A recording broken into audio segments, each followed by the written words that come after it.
Sabri Bektir, сәлеметсіздер. Бүгінгі сабағымызда дене шынықтыру пәні мен геология пәнінің біріктірілген сабақ болып, отан сезімімен бірге сабақ өткіземіз. Бірінші, екінші топ қазанма. Біріншілер орнында, екіншілер екі арманда.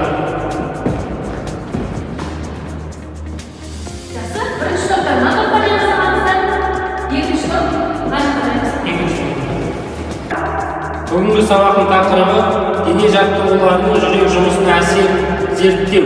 Балалар қалай ойлайсың? Жүректің жиырылуы дегенді қалай түсіндіресің? Жүрек қалай жиырылады? Қайталау үшін вен диаграммасын сызамыз. Үлкен қан айналу жүйелері және кіші қан айналу жүйелерінің ұқсастықтары мен айырмашылықтарын жазатын боламыз, иә?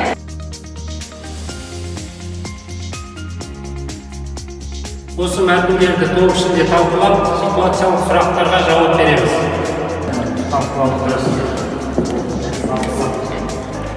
Желаяқ бірден қатты жүгіріп кетті.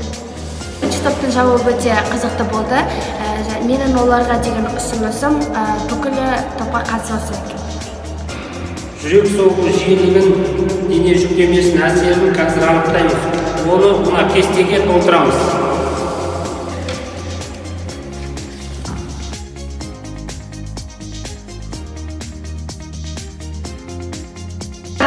Сол жақ қолдарымызды көтереміз. Көтердік па? Енді сол жақ қолдарында мына жерде күре тамыр орналасқан. Олай екі саусақтарыңызбен өстіп қойыңыздар. Пульс соғып тұру керек, пульс. Сезіне ме? Міне осы пульсты қазір сіздермен анықтайтын боламыз. Так, біріншісі тыныштық күйдегіні есептейміз.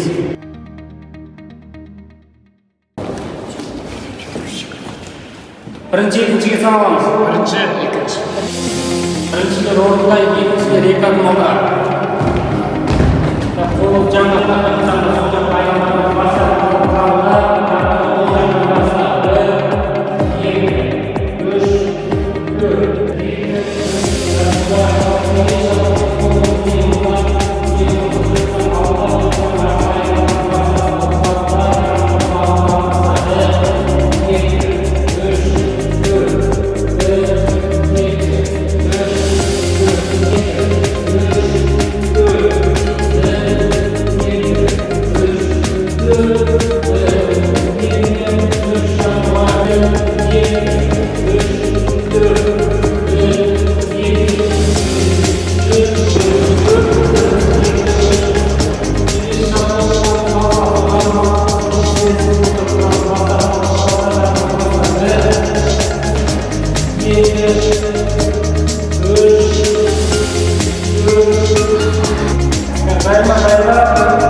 жаттықпағанын қазір немеге салып анықтаймыз.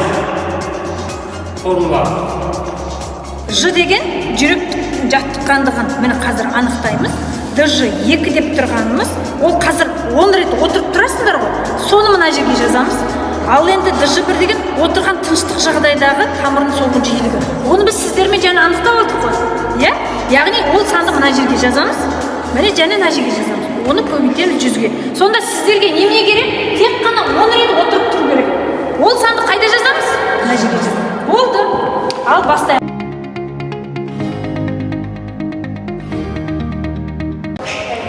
Баста.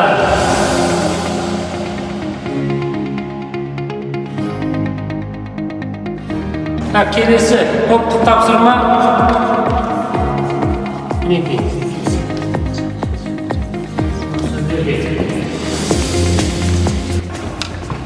Пульс соғуы қалай анықталады?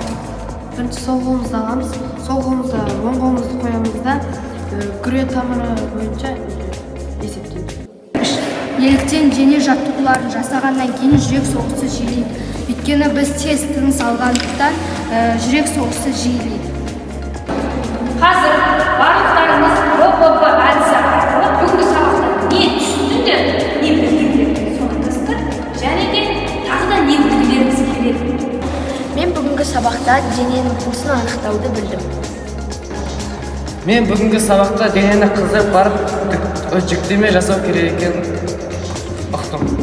Сау аяқтарды солға, сау орындыр.